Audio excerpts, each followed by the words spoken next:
Hello, citizens of the world. We are anonymous.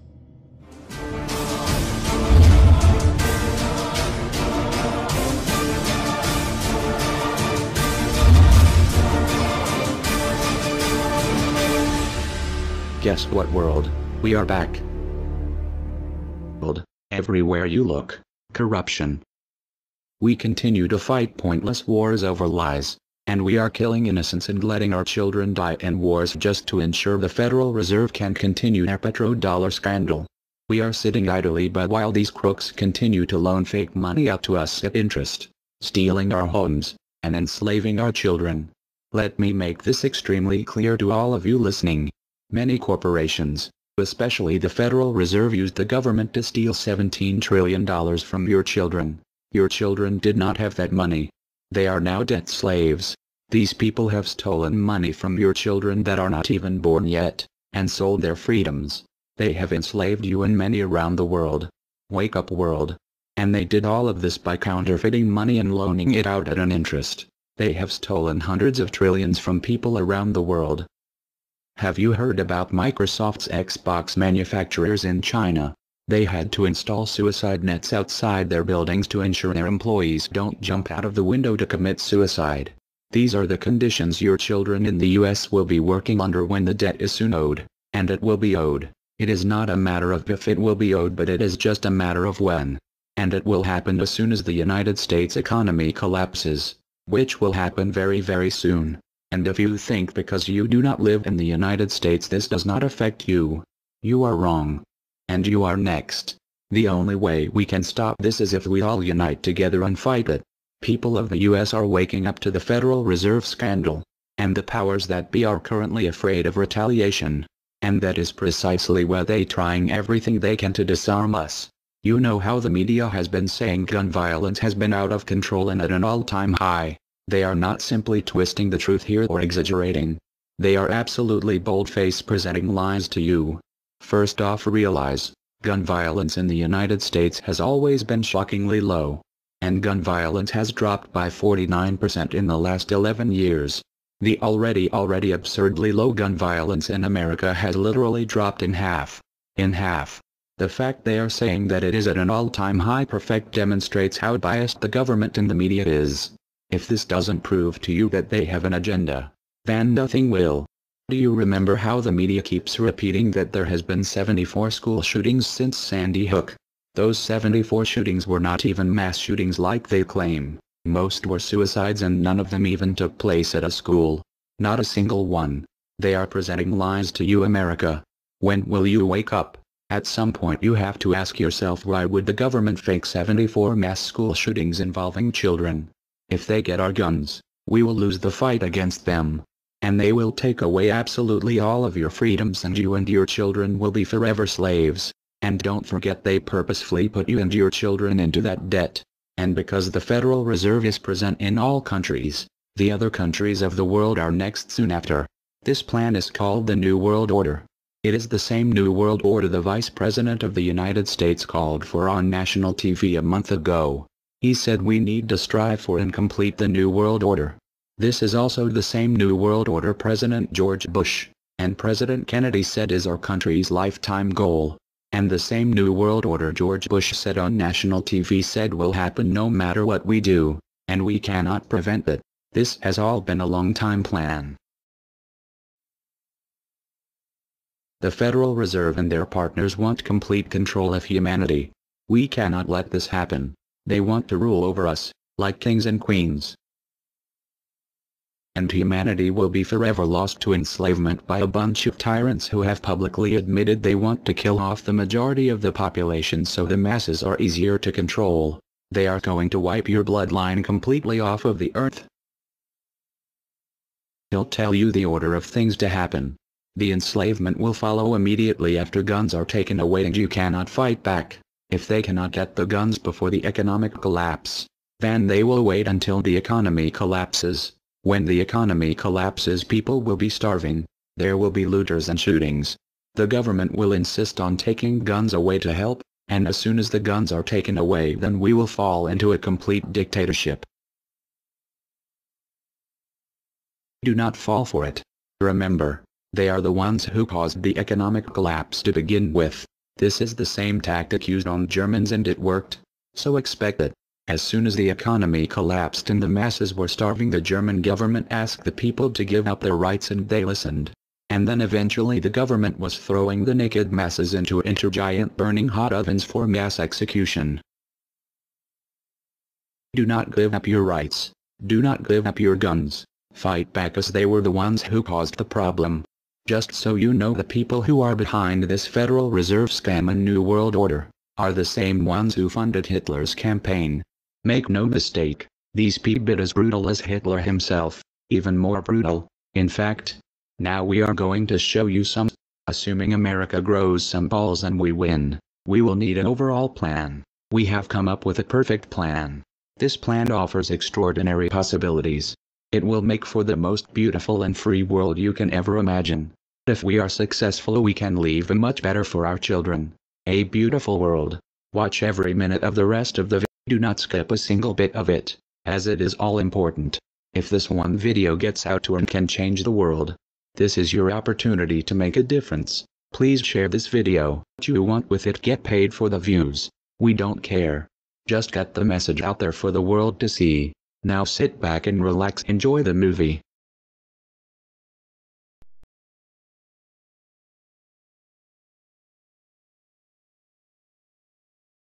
To you? Makes perfect sense. Okay. Anybody else want to throw anything out at us?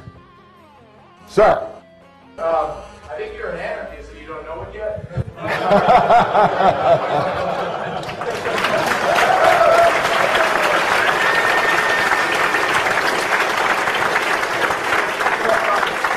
Do you hear me denying anything?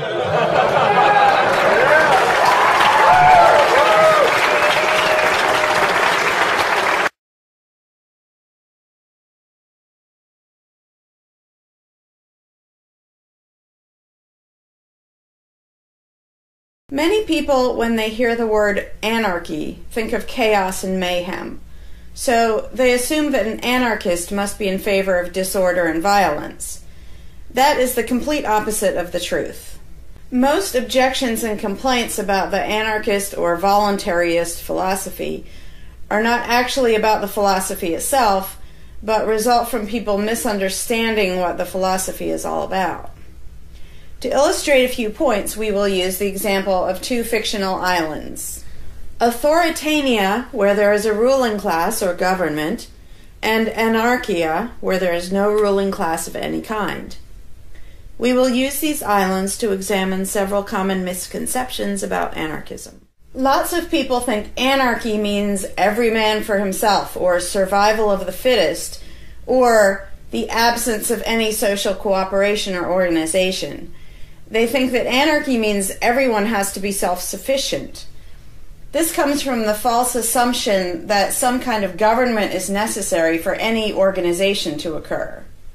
Whether it's part of a republic, a democracy, a kingdom, or a dictatorship, a ruling class issues orders called laws and punishes anyone who disobeys them. That is not cooperation. That's domination. It's one group forcing its will on another. Authoritarianism can be used to force people into organized patterns, but that does not mean that people are incapable of organizing their activities without being forced.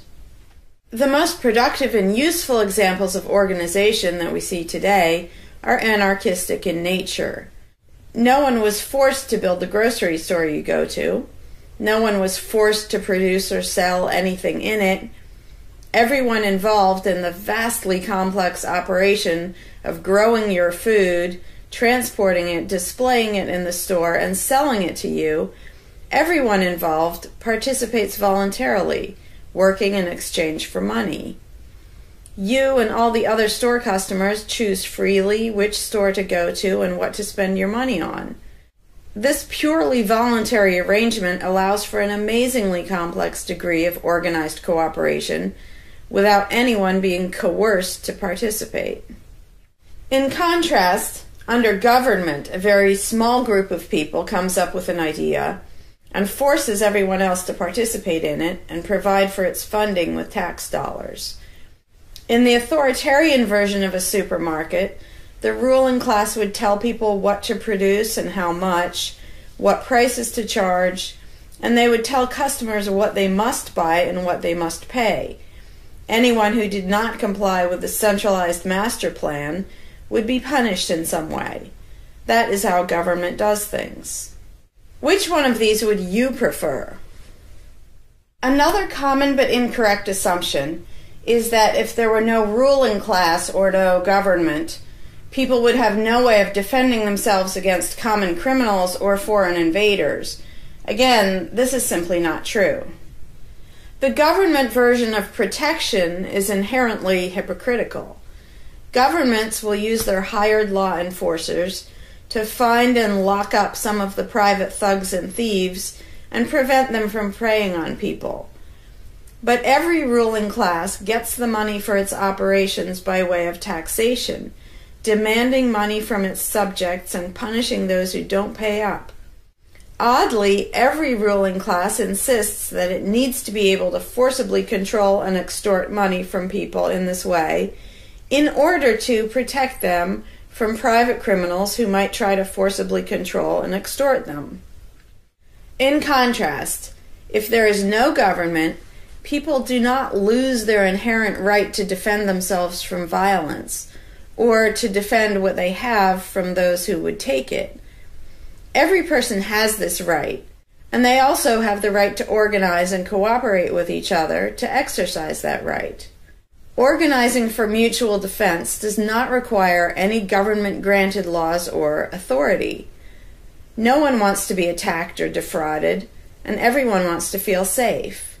Whether each person takes this on himself or herself individually, or whether they hire and organize others to do it on their behalf, it can be done on a voluntary basis. Those who insist that government is necessary often claim that if there wasn't a government, then smaller private gangs would spring up to enslave and rob people.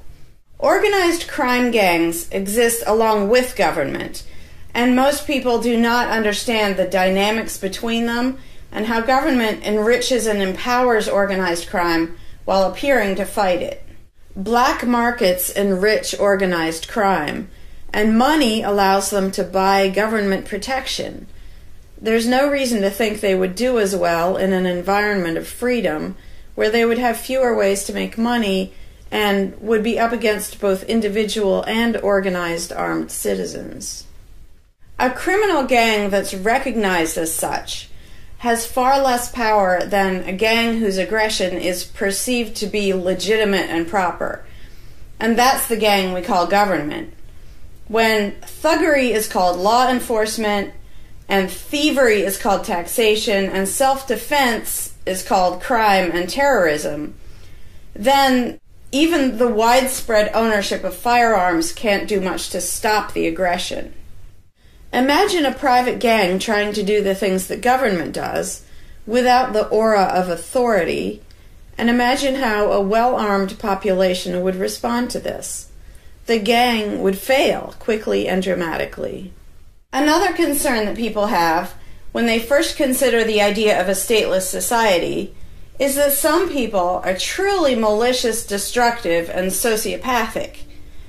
The concern is that these people would be free to do anything they wanted and no one would stop them. But this concern is again based on a basic misunderstanding of human nature. Wherever we have a government ruling class, we still have freelance thieves and thugs who are not deterred by the laws of the politicians.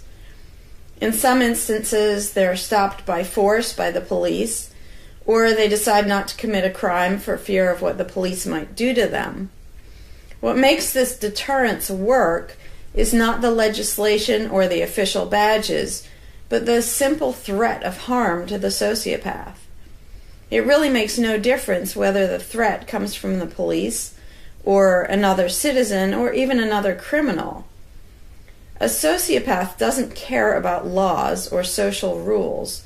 He cares about avoiding pain and hardship for himself. This is still true when a government ruling class is not involved at all. If the intended target of a would-be carjacker pulls out a gun, it doesn't make any difference to the carjacker whether that person has a badge or whether there's a law against taking people's cars. Discouraging nasty people from hurting others does not require special authority, only the ability to use defensive force.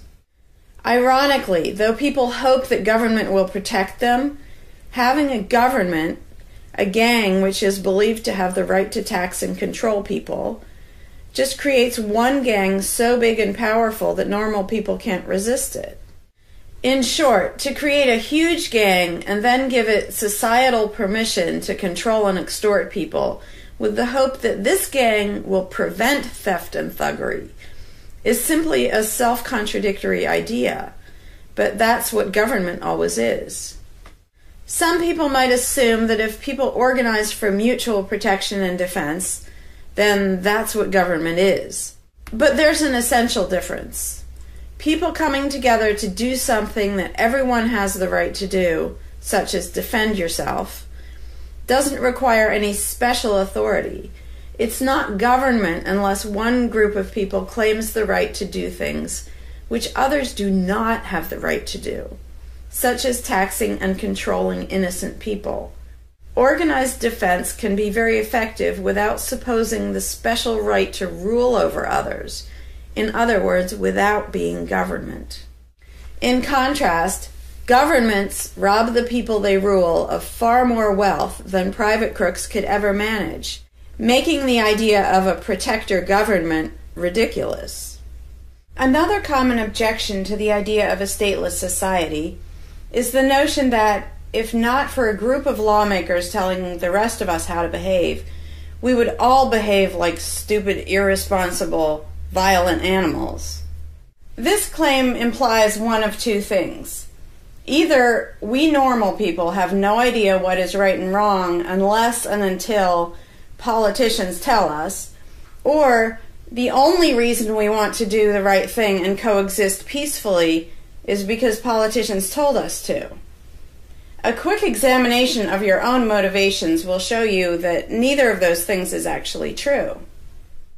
It's particularly odd to make this argument in a society where politicians are voted into power. If the people themselves have no moral code and no conscience, and are just stupid, violent animals, why does almost everyone want government to keep the peace and protect the innocent? Would a population of vicious, heartless, evil people try to elect good people to keep the evil people in line? Obviously not. The goodness and the desire for order and peace comes from us, not from the lawmakers we vote into office. The same holds true of everything that government does. If people are so short-sighted and selfish that they can't be trusted to voluntarily organize and raise money for whatever they deem important, then how can those same people be trusted to decide who should be in power? The implication is that the average person can't be trusted to run his own life, but can be trusted to choose someone to run other people's lives. Government is really not a civilizing influence. It's actually an uncivilizing influence. People who would never personally rob their neighbors constantly use the government to do it for them by way of taxation. People who would never dream of trying to control minute details of their neighbors' lives think it's just fine to vote for politicians to do it instead. Government gives everyone the opportunity and encouragement to rob and control other people without risk. So government, rather than serving as a check against the imperfections of our nature, instead drastically amplifies our greed, irresponsibility, and malice towards other human beings by giving us a legally acceptable and risk-free way to interfere with the lives and choices of our fellow men and women. Government brings out the criminal and busybody in everyone. In contrast, in the absence of a ruling class, people would lose their ability to ask lawmakers to interfere with their neighbors' lives. And we would not have law enforcers who could avoid responsibility for evil deeds by claiming that they were just following orders. Throughout history, far more theft, assault, oppression, and even murder has been committed by those acting on behalf of a supposed authority than by anybody else. Even basically good people, when they believe in government, will condone things or do things which they know would be wrong if they did them on their own. Most people know that theft and assault are bad, but they imagine that controlling their neighbors and forcing them to spend their money on things they don't want is perfectly moral and legitimate when it's done by way of the political process. Wrong becomes right when it's called taxation, legislation, regulation, and war. Anarchists know better. They know that human society will never be perfect, but it would be a whole lot better if evil deeds were committed only by genuinely nasty, sociopathic people, rather than being committed wholesale by basically good people who think that violent aggression is okay when it's called law enforcement. The fundamental principle of voluntarism is very simple. It's wrong to initiate violence against any other person, regardless of badges, laws, or alleged authority. The only time the use of force is justified is to defend against aggression. Almost everyone understands this on a personal level, but they've been taught that this basic rule of social living does not apply in the game of politics and government. Most people already know how to get along with others, and most people want a peaceful and just society. Our morality doesn't come from politicians making laws. Our ability to organize and cooperate doesn't come from the ruling class. When people escape the belief in government, they don't suddenly turn into violent animals. Our inherent right to defend ourselves and our ability to defend ourselves is not served by government. In fact, it's threatened by government more than by anything else. Ruling classes do not produce peaceful coexistence, but rather perpetual conflict and violence. Our belief in government authority takes our compassion, virtue, and good intentions and turns them into power for people who crave power and riches. Of course, the people who benefit most from the political racket will put a good spin on the system and do their best to convince people that it's a social necessity. But ask yourself this: have the thousands of laws, regulations, and taxes imposed on you by politicians made you a better person? Have they made you more productive or more caring? Is the world better off with the politicians taking your money and telling you how to live your life? Or do you think it might have been better off if you'd been allowed to spend your own money and make your own decisions? Is society really best served by a small class of people forcefully imposing a centralized master plan on everyone else? Can the orders and threats of a ruling class make the world what it should be? Or would society be better served by human freedom and respect for individual rights, by voluntary cooperation and peaceful organization? If this second option sounds better to you, maybe you should learn more about anarchism. Some people dismiss anarchism as a utopian idea that would only work if everyone were generous and compassionate. Obviously, everyone is not generous and compassionate all the time, but these people need to look at the other side of the coin. If people are too stupid, greedy, and malicious to be free, aren't they too stupid, greedy, and malicious to be trusted with power over others? Whether people are inherently good, bad, or some of each, giving a person power over others is not going to make that person better. In fact, power has historically been known to corrupt people and make them worse, whereas the discipline imposed by the equal freedom of everyone else brings out the best in human nature. Most people today think that we need some form of government because they mistakenly believe that obedience to authority makes us all more civilized, moral, and peaceful. In reality, it has always done exactly the opposite. Everyone knows that governments can be corrupt, abusive, inefficient, counterproductive, even tyrannical. But most people assume that the way to fix that is to get the right people into power. People have spent centuries trying to create a good society using different kinds of ruling classes, different legal structures, different ways of choosing the rulers, and so on. But every governmental construction has resulted in freedom and riches for some, and oppression, violence, and poverty for others. What if, instead of deciding what the throne should look like and who should sit on it, all people of goodwill embraced the non-aggression principle?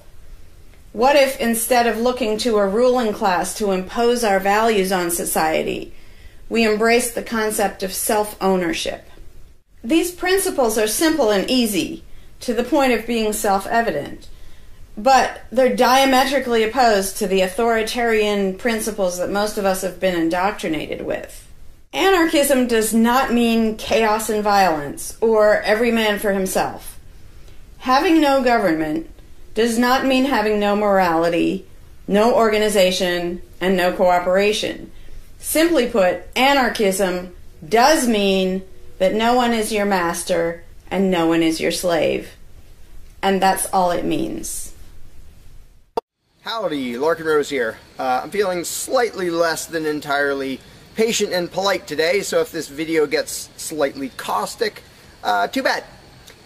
This video is for all the people who are constantly saying, well, if not for government, we couldn't have roads, or we couldn't have police, or nobody would care for the poor, or we wouldn't be protected, whether it's from local thugs or from foreign invaders. We wouldn't have this, we wouldn't have that. So thank goodness we have government and taxes, because we wouldn't have any of those things.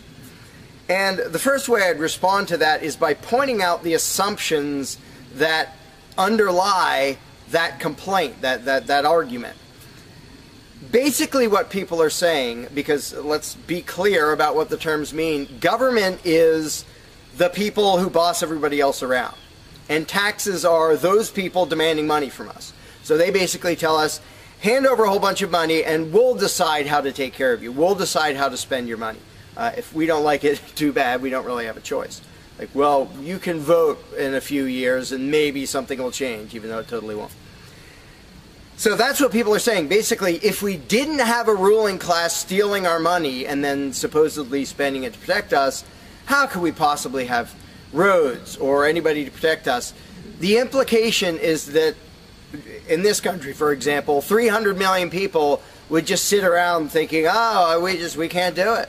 Without politicians and tax collectors, we can't have a road, we can't protect each other, and we can't... And it rests on this bizarre assumption that things that almost everybody wants, they wouldn't do anything to make happen unless there were politicians forcing us to give them money so they can make it happen. And so an example I like to use is, let's apply the same argument to food, because food is pretty darn important. I think everybody can agree. Let's apply the same argument that statists use about the roads or caring for the poor or protection or anything like that. The argument would go like this. Now, in the context of food, listen how idiotic this is. If we don't have government demanding money from all of us under the threat of caging us, and that's what taxation is, here's the money you have to give us, here's the nasty things we do to you if you don't. If that didn't happen so that they could build a big food production and distribution system and feed us, well, we'd all starve. We'd all just sit around saying, gosh, I wish we had food, but, you know, no politicians and tax collectors. We're just going to sit around and starve to death. Now, in this country, nobody would believe something that stupid, because all you have to do is go to a supermarket and see a perfect example of really efficient, organized cooperation that nobody is forced to do. There is no, you know, if you're going to make the argument that people make about roads and protection and all that, you'd say, well, nobody is forced to make any food for anybody in this country. How do you know everyone's just going to say, well, it's not my job, and we'll all starve to death? There's no guarantee. There's no master plan guaranteeing that we'll all have food. So obviously we're all going to starve if we don't have an authoritarian government stealing our money and then making food and giving it to us. Because golly gee, we couldn't possibly do it voluntarily ourselves. Again, in this country, nobody makes that argument because they see it happening voluntarily. Nobody involved is forced to do that. Nobody is forced to make you a single bite of food. There is no guarantee at all from anybody. And yet, Americans are, by and large, hugely overweight. Obviously, we don't have a lack of food. We might have a lack of healthy food. But obviously, we see that example, oh, we can handle that. You know, voluntarily, mutual cooperation, that's fine for food, but for some reason, it's not okay, and we can't even fathom the idea of the exact same thing handling roads, or handling protecting us, or other things that almost everybody wants. So there's, in the question, is this bizarre assumption that everybody will sit around really, really, really wanting something, but because there aren't politicians bossing us around and stealing our money, well, how could we possibly do it? And one of the most common things is, who will build the roads? Which is amazingly stupid to me. Just amazingly stupid. I have here in my pocket a little tiny thing. With this little tiny thing, I can be most places in this country and call people all over the world. And I own it myself. I'm not anywhere near rich these days, but I own one. Almost everybody I know has one of these. A little thing that can fit in your pocket, and just on a whim, you can open it and talk to somebody who's on the other side of the planet. And there was no coercion, nobody forced anybody to make one of these. This is the result of voluntary cooperation. And that's it. Free trade. Organization, yeah, good. Cooperation, yeah, good. Coercion, which is what government is, and taxation, which is theft, didn't need that to do this. So what these people are telling me, oh, we wouldn't have roads if we didn't have government, is that somehow free individuals, relatively free, interacting voluntarily can make it so I can talk to almost anybody in the world on a little thing that fits in my pocket on a budget that is not a very good budget at the moment, but I still have one of these. That freedom, not authoritarianism, can supply me with this, but freedom cannot achieve a flat place. Because that's what a road is. It's a flat place. From here to there, because we have these machines that take us from here to there. By the way, we don't have those machines because of government. We have those machines because of free enterprise and voluntary interaction and cooperation. The idea that freedom can make a car but can't make a flat place is just idiotic. You really think we can't make a flat place? And so I ask people, and they say, well, who will build roads? Are you really telling me that you really and truly think that if government fell off the face of the earth, 300 million people in this country, 7 billion if you want to include the whole planet, would sit around in their houses thinking, golly, I wish I could go visit Fred, but I can't because there's not a flat thing from me to him, and I don't know how to do it. And the other 300 million or 7 billion people, we can't possibly do it because there aren't any politicians and tax collectors. If they were here, we could do it. If they were here to boss us around and steal our money and really inefficiently build a flat place, then we'd be set. Then I'd be comfortable and I could be confident that I could get places. I could visit Fred, I could go shopping, but now we're all going to sit in our houses wishing we could go to the corner store, but we can't because, golly, how could we possibly make a flat place from here to there?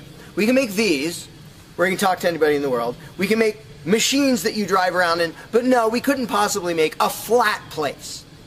And when people say, well, who will build the roads? The first answer is the same damn people who do it now. Politicians and tax collectors don't build the friggin' roads. Have you ever seen one out there? No, you haven't. They steal our money, waste most of it, do all their corrupt games, and then they pay other people. Here's an idea. How about if we pay those other people who actually build the stinking road? And the fact that that doesn't occur to people is a great indication of how well indoctrinated people are by the rulers who will perpetually tell us, you can't organize anything, you can't achieve anything, you can't do anything unless we are here to force it on you.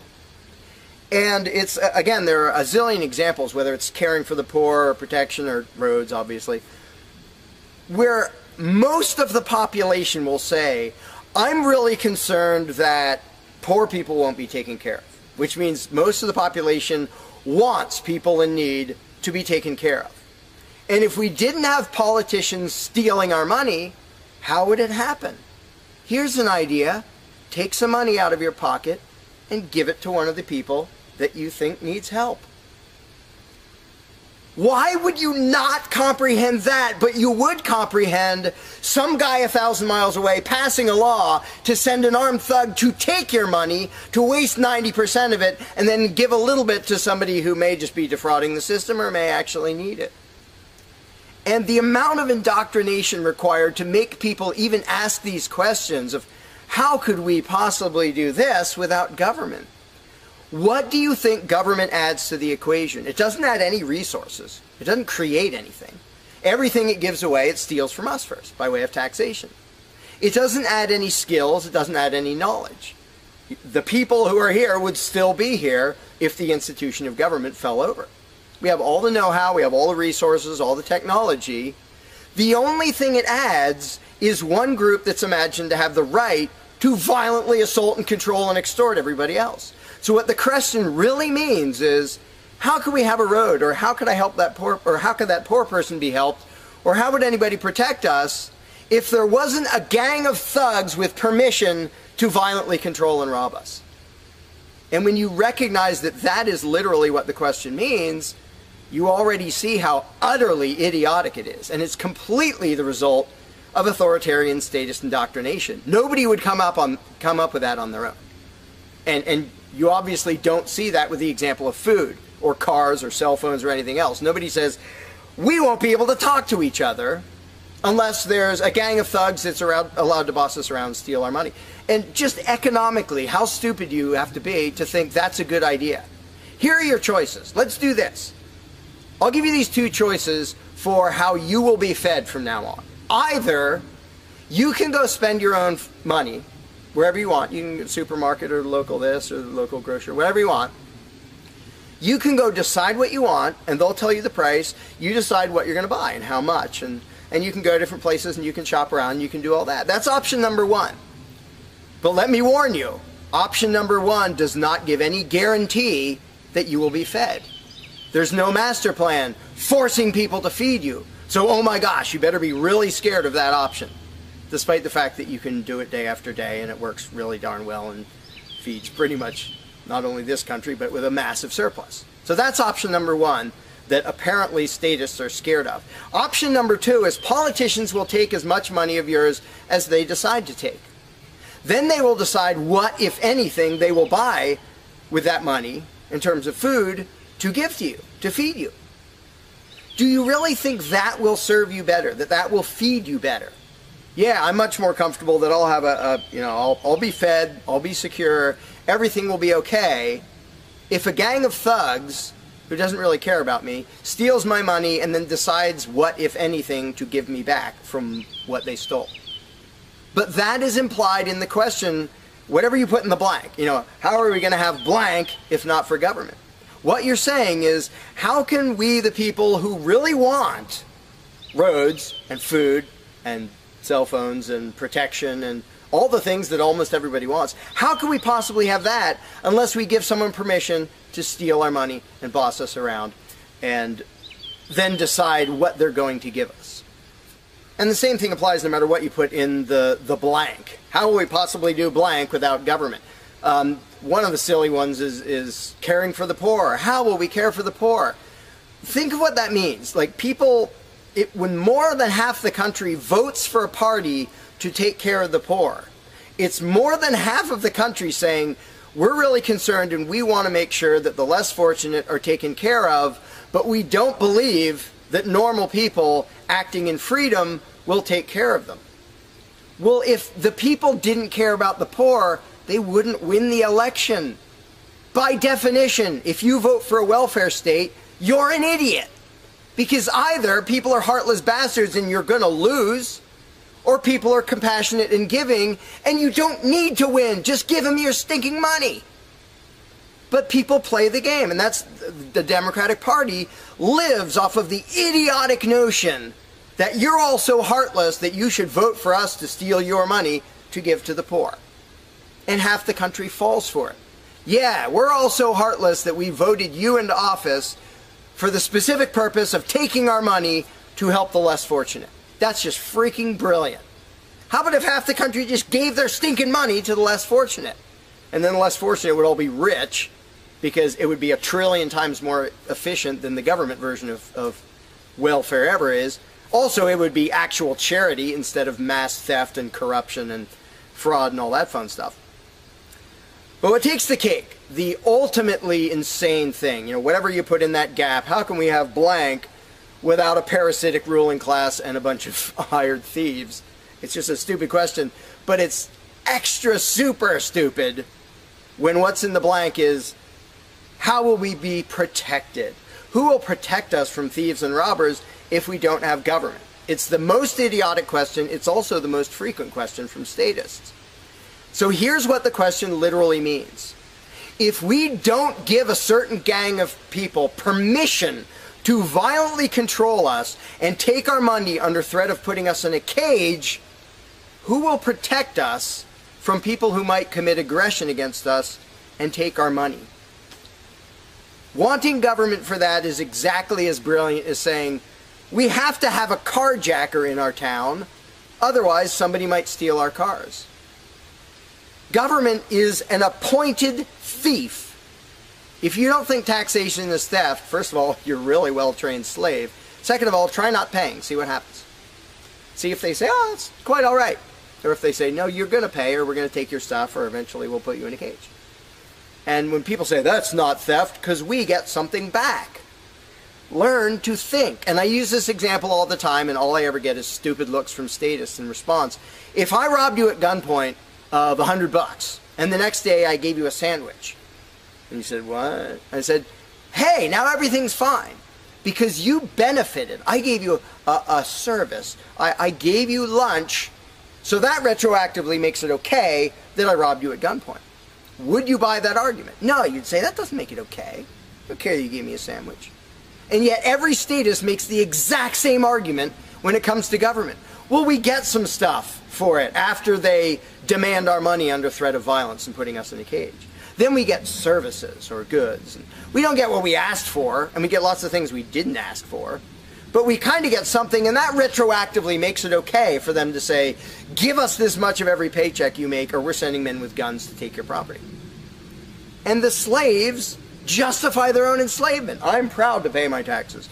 I'm proud to get robbed by a parasitic ruling class and get a little bit back and feel good about it. Like, not only is that legitimate and justified, but I feel proud that I let myself get robbed by a bunch of crooks and parasites. But again, the ultimate thing is protection. When people say, who will protect us from aggressors and thugs and thieves if we don't have a government? Even though what government is, by its very nature, is a gang of aggressors and thugs and thieves. They issue commands. Every law they pass is a command backed by a threat of violence. You have to do this. You're not allowed to do that. Here are the nasty things we will do to you if you get caught disobeying. I mean, everybody knows that, even though they don't usually say it in terms that blunt and honest and accurate. But to say we need taxes to be protected is as stupid as you can get. It's saying we need theft to avoid theft. And the fact that people are trained to use different words so that this theft sounds okay. It's legalized, it's taxation, and we voted for the people who robbed us. Like, we got to elect our local carjacker, and that means he represents us when he demands our car and points a gun in our face. He's serving us as he steals our car, because he's going to use that car and sell it and make money to make sure nobody else steals our car. That is the essence of government. And the fact that you have hundreds of millions of victims of that scam vehemently defending it and saying, I'm not going to give that up. I don't want to give up government. Who would protect us? I don't want to give up the biggest aggressor on the planet, the biggest thief on the planet. Look at your tax bill and see how much private crooks steal from you. So before you ask that question, before you ask, how could we possibly have roads or protection or water or air or Christmas or Santa Claus or any of the zillion things that statists imagine we can't possibly have without a ruling class, think about what the question actually means. Because when you get to the point where you understand the implications of your own question, asking how can we possibly have this without a parasitic gang of thugs robbing us, when you actually understand what you're really asking, you won't ask the question because you will realize it's completely freaking idiotic.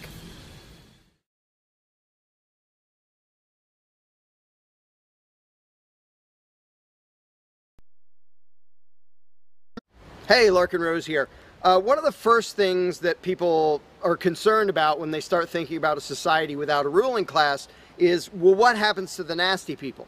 Whether you're talking about people who are just kind of negligent or inconsiderate, play their music too loud at night or leave their trash lying around the woods or whatever it is, all the way up to people who run around attacking and murdering people. So people say, well, what would happen to them? What would we do about that? Some people even go so far as to say, if not for government, there would be nothing to stop people from committing murder and doing whatever other nasty stuff.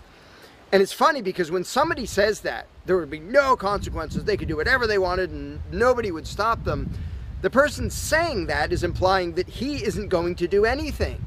If there's someone running around attacking and murdering innocent people, the guy who said nothing will happen to them, obviously he's not going to do anything or something would happen to them.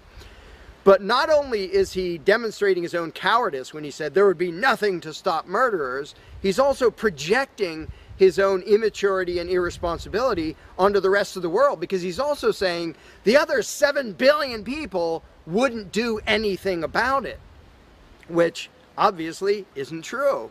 I would, wouldn't you? If somebody was running around murdering your neighbors, would you just go, well, there aren't politicians and there's nobody with a badge and we don't have tax collectors and bureaucrats, so oh well, I guess they're just out of luck, they're going to get murdered.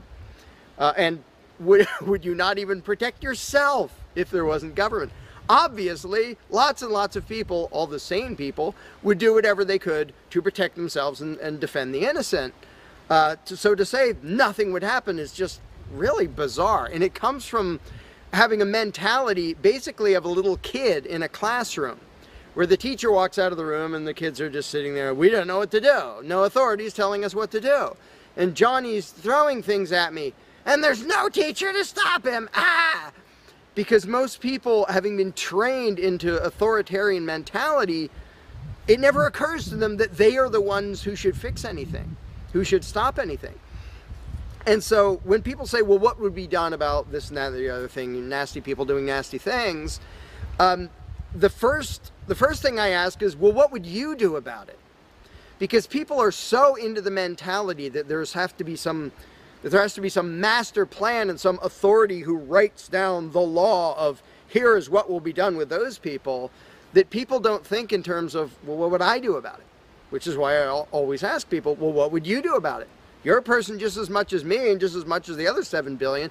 What would you feel justified in doing if somebody was polluting or playing their music too loud at night or running around murdering people or whatever in between you can think of? Any nasty thing, what would you feel justified in doing about it? Because there's a very basic rule of being a moral human being, which is if it would be wrong for you to do something, don't ask anybody else to do it.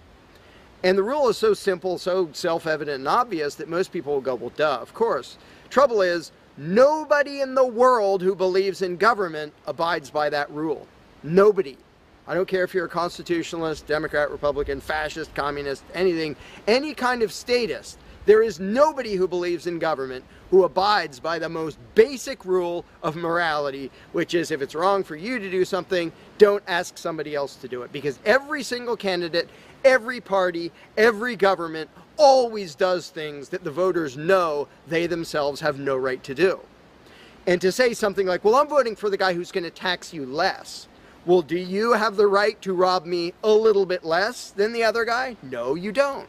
So telling me that, well, somebody was going to rob you more, but I voted for the guy to rob you a little bit less, you are still violating the basic rule of being a human being. If it's wrong for you, don't ask somebody else to do it.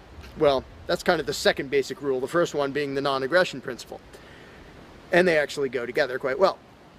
But when people are in the mindset that there's going to be some major centralized plan to deal with whatever, polluters or people who play their music too loud or murderers or whatever else, they have to get out of that mindset. They have to start to think that maybe they are among the people who have to do something about it. So instead of saying, what will be done about such and such, well, what will you do about it? What should I do about it? And this doesn't magically make all the problems go away, but the actual practical challenge of dealing with most disputes is trivial compared to the challenge of getting people to think like responsible adults, where they start to think, well, maybe it's up to me. And a while back I did little events called Escaping the Myth, and one of the little mental exercises I did with these little groups of people is, imagine we're on an island and we're it. There's no government, there's no authority, there's nobody with a badge, and one of us is running around stealing stuff from other people. He's not killing anybody, but he's stealing stuff. What are we going to do about it? We normal people. There's not a legislature, there's not 911 to call, there's nobody with a badge, it's just people. And so with that specific example, I would ask people, so what do we do? And just off the top of their heads, everybody comes up with solutions that are way better than what government ever does. First of all, every government solution is, all right, step one, I get to rob everybody. That's the government solution. Well, we're going to tax everybody so we have the resources to stop that other robber. Well, in the island scenario, nobody is stupid enough or insane enough to start with that, to say, well, let's see, so somebody's stealing our stuff. Okay, first, I get to rob all of you so that I have the resources to protect you from him. Nobody is that insane. Everybody is insane enough to believe that who believes in government. And I did for many years. I was stupid enough to actually think that it was rational and moral to advocate mass extortion in order to protect people. And that's just stupid. So I just believed something insanely stupid for a very long time. Most of the world still believes that. But in a setting where people are put on the spot and they're responsible for what happens, they don't do that. They don't say, well, I get to boss everybody around and take their money. Nobody does that. So to me, the challenge is not even coming up with specific solutions to every imaginable dispute or problem, which I don't pretend to know how everything's going to turn out. And I don't intend to be emperor of anarchy. I'm not going to be in charge of the world. But getting people to the mindset where it's up to them, where there's just people, we're it. No legislatures, no people with badges, no authority, we're just people. Suddenly people are way better at solving problems and making things work. One good example is when there's a disaster. Unfortunately, sometimes it takes a horrendous event to bring out the best in people. And it brings out the worst in some people too. But when people say, whoa, my neighbor's house is floating away, I'm not going to wait for FEMA. I'm not going to dial 911. I'm going to jump in a boat and go save him. Because suddenly it's on me. Suddenly I'm the one who has to do something. And when it occurs to people that they're the ones who have to do something, and unfortunately usually that only happens in a complete disaster area, when it occurs to people and they suddenly take on the responsibility and start to think like adults, their solutions are generally a lot better than any government solutions and ever are. But to get to that mentality, people have to shift from the authoritarian mindset to the mindset of a self-owning individual who realizes there is nothing above me. There is no magic unicorn who's going to come to save the day, who's going to come save me from polluters or somebody playing their music too loud or murderers or whatever it is. It's just us. And if we realize that, then first of all, people would stop asking me, well, without a government, how would this be handled? As if I'm going to be in charge. I don't freaking know. What would you do about it? I can tell you what I would do about it. I could tell you what I might suggest, what I might predict, but who cares? I'm one of 7 billion people. I'm not going to be in charge any more than you are. So it's really a mental exercise that people have to think over in their own heads with their own moral codes instead of waiting for some outside answer. And it's why I don't usually get into those discussions of, well, here's my plan for how to deal with this and that and the other thing, because my plan doesn't matter. My plan will not be the best plan for any problem you can come up with. There will be a million people with better plans than whatever I could come up with. So don't ask me to describe how you are going to fix problems. I don't freaking know. And you can see the mind shift in people when they grasp that they own themselves and they suddenly realize, oh, okay, well, yeah, there are things we can do to settle disputes, to protect ourselves from attackers, to do this or that or the other thing. But the first step is just grow up. Stop thinking it's somebody else's business to make the world work. Well, how will the poor be cared for? I don't know. What are you going to do? Well, how will we be protected from this? I don't know. What are you going to do about it? And it is inconvenient. It's inconvenient to be a free person where you can't just be a kid in a classroom whining to the teacher to save the day and fix everything and make everything work, where you actually have to be a responsible adult. And that's one of the main reasons why people like the belief in authority, because then they can live with the lie that all they have to do is obey and do as they're told and everything will be okay. First of all, no, it won't be okay. Second of all, you're not even being a human being. You just threw your free will out the window and became somebody's slave in the hopes that that would help humanity. It doesn't help humanity for you to be a slave. It doesn't help humanity for everybody else to be a slave. It does help humanity for you to start thinking as an adult, responsible human being who owns himself and who accepts that it is your responsibility to figure out how to make the world work.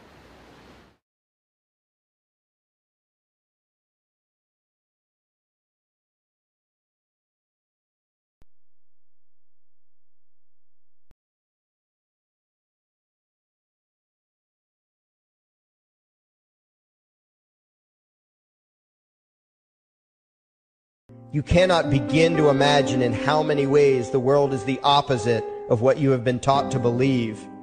You see the guy who sells drugs to willing customers so he can feed his family as the scum of the earth, while you see the hypocrite who gives away stolen money in the name of government as a saint. You see the guy who tries to avoid being robbed by the federal thugs as a crook and a tax cheat, but see as virtuous the politician who gives away the same stolen loot to people to whom it does not belong. You see the cop as a good guy when he drags a man away from his friends and family and throws him in prison for 10 years for smoking a leaf. And you see anyone who defends himself from such barbaric fascism as the lowest form of life, a cop killer. In reality, most drug dealers are more virtuous than any government social worker, and prostitutes have far less to be ashamed of than political whores, because they trade only with what is rightfully theirs, and only with those who want to trade with them. The upstanding, church-going, law-abiding, tax-paying citizen who votes Democrat or Republican is far more despicable and a bigger threat to humanity than the most promiscuous, lazy, drug-snorting hippie. Why? Because the hippie is willing to let others be free, and the voter is not. The damage done to society by bad habits and loose morality is nothing compared to the damage done to society by the self-righteous violence committed in the name of the state. You imagine yourselves to be charitable and tolerant when you are nothing of the sort. Even the Nazis had table manners and proper etiquette when they weren't killing people. You think you're good people because you say please and thank you? You think sitting in that big building on Sunday makes you noble and righteous? The difference between you and a common thief is that the thief has the honesty to commit the crime himself, while you whine for government to do your stealing for you. The difference between you and the street thug is that the thug is open about the violence he commits, while you let others forcibly control your neighbors on your behalf. You advocate theft, harassment, assault, and even murder, but accept no responsibility for doing so. You old folks want the government to steal from your kids so you can get your monthly check. You parents want all your neighbors to be robbed to pay for your kids' schooling. You all vote for whichever crook promises to steal money from other people to pay for what you want. You demand that those people who engage in behaviors you don't approve of be dragged off and locked up, but feel no guilt for the countless lives your whims have destroyed. You even call the government thugs your representatives, and yet you never take responsibility for the evil they commit. You proudly support the troops as they kill whomever the liars in D.C. tell them to kill, and you feel good about it. You call yourselves Christians or Jews or claim to follow some other religion, but the truth is what you call your religion is empty window dressing. What you truly worship, the God you really bow to, what you really believe in is the state.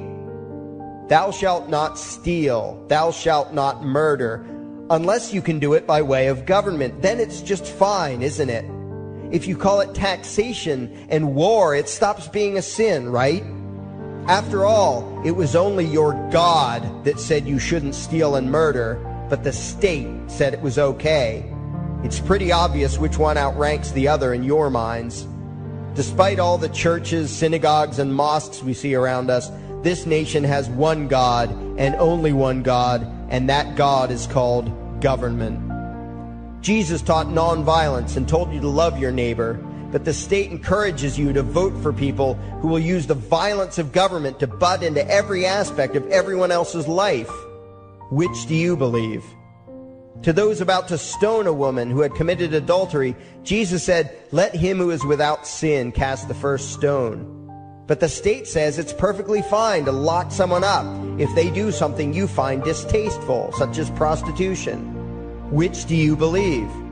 The Christian God says, "Thou shalt not covet," but coveting is the lifeblood of the beast that is the state.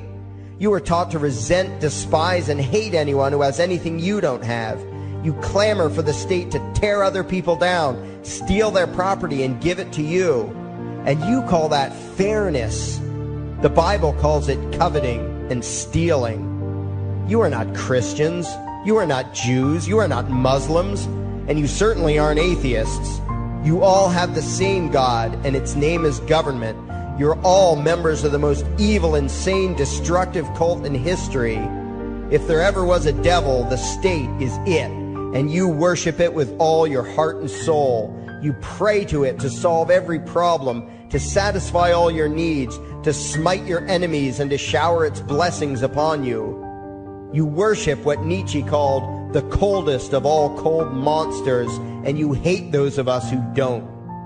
To you, the greatest sin is disobeying your God, breaking the law, you call it, as if anyone could possibly have any moral obligation to obey the arbitrary commands and demands of the corrupt, lying, delusional megalomaniacs who infest this despicable town. Even your ministers, priests, and rabbis, more often than not, are traitors to their own religions, teaching that the commands of human authority should supersede adherence to the laws of the gods they say they believe in. Several years ago, I heard one pompous evangelical jackass in particular pontificating on the radio that anyone who disobeys the civil authority, be it a king or any other government, is engaging in rebellion against God. Those were the exact words he used. What if the government is doing something wrong? Well, this salesman for Satan opined, that is the business of those in government, and you are still obligated to obey. Everywhere you turn, be it the state or the church, the media or the schools, you are taught one thing above all else, the virtue of subjugating yourselves to mortals who claim to have the right to rule you. It is sickening the reverence with which you speak of the liars and thieves whose feet are so firmly planted on your necks. You call the congressmen and the judges honorable, and you swoon at the magnificence of the grandiose halls they inhabit, the temples they built to celebrate the domination of mankind. You feel pride at being able to say you once shook a senator's hand or saw the president in person. Ah, yes, the grand deity himself, His Royal Highness, the President of the United States of America. You speak the title as if you're referring to God Almighty. The vocabulary has changed a bit, but your mindset is no different from that of the groveling peasants of old who bowed low, faces in the dirt, with a feeling of unworthiness and humility when in the presence of whatever narcissist had declared himself to be their rightful lord and master. The truth of the matter, back then and today, is that these parasites who call themselves leaders are not superior beings. They are not great men and women. They are not honorable. They're not even average. The people who earn an honest living, from sophisticated millionaire entrepreneurs to illiterate day laborers doing the most menial tasks you can imagine, Those people deserve your respect. Those people you should treat with courtesy and civility. But the frauds who claim the right to rule you and demand your subservience and obedience, they deserve only your scorn and contempt. Those who seek so-called high office are the lowest of the low. They may dress better, have larger vocabularies, and do a better job of planning out and executing their schemes, but they are no better than pickpockets, muggers, and carjackers. In fact, they are worse, because they don't want to rob you of just your possessions. They want to rob you of your very humanity, deprive you of your free will, by slowly leeching away your ability to think, to judge, to act, reducing you to slaves in both body and mind. And still you persist in calling them leaders. Leaders? Where is it that you think you're going exactly that would require you to have a leader? If you just live your own life and mind your own damn business, exercising your own talents, pursuing your own dreams, striving to be what you believe you should be, what possible use would you have for a leader? Do you ever actually think about the words that you hear, the words that you repeat? You parrot oxymoronic terms such as the leader of the free world, even pretending for a moment that there is some huge journey or some giant battle that everyone in the entire nation is undertaking together that would require a leader. Why would you ever think, even for a moment, that the crooks that infest this town are the sort of people you should listen to or emulate or follow anywhere? Somewhere inside your mostly dormant brains, you know full well that politicians are all corrupt liars and thieves, opportunistic con men, exploiters, and fearmongers. You know all this, and yet you still speak as if you are the ones who are the stupid, vicious animals, while the politicians are the great, wise role models, teachers, and leaders without whom civilization could not exist. You think these crooks are the ones who make civilization possible? What belief could be more absurd? Yet when they do their pseudo-religious rituals, deciding how to control you this week, you still call it law, and continue to treat their arbitrary demands as if they were moral decrees from the gods that no decent person would ever consider disobeying. You have become so thoroughly indoctrinated into the cult of state worship that you are truly shocked when the occasional sane person states the bleeding obvious. The mere fact that the political crooks wrote something down and declared their threats to be law does not mean that any human being anywhere has the slightest moral obligation to obey. Every moment of every day, in every location and every situation, you have a moral obligation to do what you deem to be right, not what some delusional bloated windbag says is legal. And that requires you to first determine right and wrong for yourself, a responsibility you spend much time and effort trying to dodge. You proclaim how proud you are to be law-abiding citizens and express your utter contempt for anyone who considers himself above your so-called laws, laws that are nothing more than the selfish whims of tyrants and thieves. The word crime once meant an act harmful to another person. Now it means disobedience to any one of the myriad of arbitrary commands coming from a parasitical criminal class. To you, the term crime is nearly synonymous with the word sin, implying that the ones whose commands are being disobeyed must be something akin to gods, when in truth they are more akin to leeches. The very phrase, taking the law into your own hands, perfectly expresses what a sacrilege it is in your eyes for a mere human being to take upon himself the responsibility to judge right from wrong and to act accordingly, instead of doing what you do, unthinkingly obeying whatever capricious commands this cesspool of maggots spews forth. You glorify this criminal class as lawmakers and believe that no one is lower than a lawbreaker, someone who would dare disobey the politicians. Likewise, you speak with pious reverence of law enforcers, those who forcibly impose the politicians' every whim upon the rest of us. When the state uses violence, you imagine it to be inherently righteous and just, and if anyone resists, they are, in your eyes, contemptible lowlifes, lawless terrorist criminals. Like the lawless terrorist criminals who helped slaves escape the plantations. Like the lawless terrorist criminals who helped Jews escape the killing machine of the Third Reich. Like the lawless terrorist criminals who were crushed to death under the tanks of the Red Chinese government in Tiananmen Square. Like all the lawless terrorist criminals in history who had the courage to disobey the never-ending stream of tyrants and oppressors who have called their violence authority and law. And that includes the lawless terrorist criminals who founded this country. Everything you think you know is upside down, backwards, and inside out. But what has to take the cake, the height of your insanity, is the fact that you view as violent terrorists the only people on the planet who oppose the initiation of violence against their fellow men. Anarchists, voluntarists, and libertarians.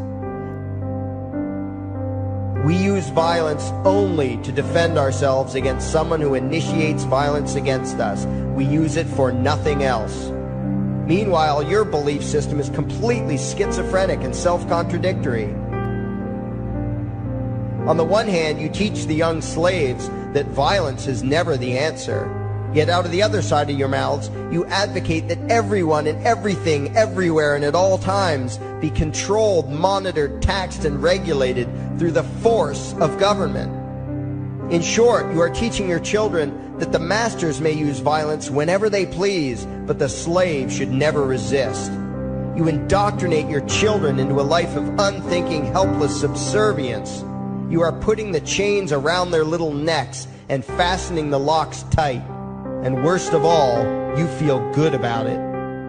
Out of one side of your mouths, you condemn the evils of fascism and socialism and lament the injustices of the regimes of Hitler, Stalin, and Mao. While out of the other side of your mouths, you preach exactly what they did.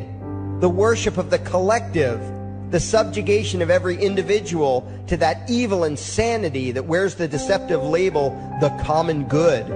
You babble on and on about diversity and open-mindedness, and then beg your masters to regulate and control every aspect of everyone's lives, creating a giant herd of unthinking conformist drones. You wear different clothes and have different hairstyles, and you think that makes you different. Yet all your minds are enslaved to the same club of masters and controllers. You think what they tell you to think, and do what they tell you to do, while imagining yourselves to be progressive, thinking, and enlightened. From your position of relative comfort and safety, you now condemn the evils of other lands and other times, while turning a blind eye to the injustices happening right in front of you. You tell yourself that, had you lived in those other places, in those other times, you would have been among those who stood up against oppression and defended the downtrodden. But that is a lie. You would have been right there with the rest of the flock of well-trained sheep, loudly demanding that the slaves be beaten, that the witches be burned, that the nonconformists and rebels be destroyed. How do I know this? Because that is exactly what you are doing today. Today's injustices and oppressions are fashionable and popular, and those who resist them, you tell yourselves, are just malcontents and freaks, people whose rights don't matter, people who deserve to be crushed under the boot of authority. Isn't that right? You bunch of spineless, unthinking hypocrites, look in the mirror. Take a good look at what you imagine to be righteous and kind. You are the devil's plaything. The crowds of thousands wildly applauding the speeches of Adolf Hitler, that was you. The mob demanding that Jesus Christ be nailed to the cross, that was you. The white invaders who celebrated the wholesale slaughter of those godless redskins, that was you. The throngs filling the Colosseum, applauding as the Christians were fed to the lions, that was you. Throughout history, the perpetual suffering and injustice occurring on an incomprehensible scale, it was all because of people just like you. The well-trained, thoroughly indoctrinated conformists, the people who do as they're told, who proudly bow to their masters, who follow the crowd, believing what everyone else believes and thinking whatever authority tells them to think. That is you. And your ignorance is not because the truth is not available to you. There have been radicals preaching it for thousands of years. No, you are ignorant because you shun the truth with all your heart and soul. You close your eyes and run away when a hint of reality lands in front of you. You condemn as extremists and fringe kooks those who try to show you the chains you wear because you don't want to be free.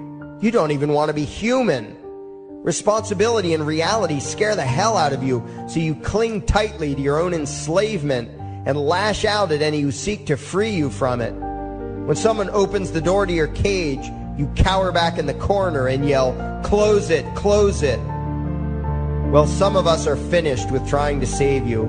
We've wasted enough effort trying to convince you that you should be free. All you ever do is spout back what your masters have taught you, that being free only leads to chaos and destruction, while being obedient and subservient leads to peace and prosperity. There are none so blind as those who will not see. And you nation of sheep, would rather die than see the truth.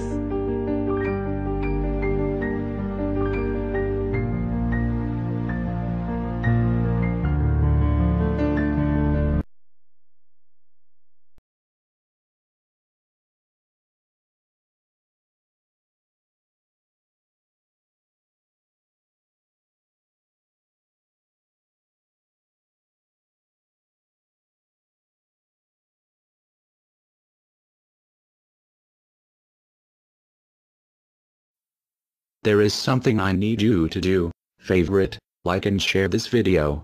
Now that you have done that, go to your browser add-ons, download YouTube Video Downloader, come back to this video and save the video to your computer and upload it your YouTube channel.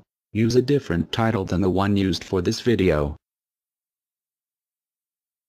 We now have a new YouTube channel. It is called Anarchy World. It's all one word. Subscribe to us. And the videos used in this video were by Larkin Rose, also one word. Look for his channel and subscribe to him as well. Thank you. And by the way, these are the people responsible.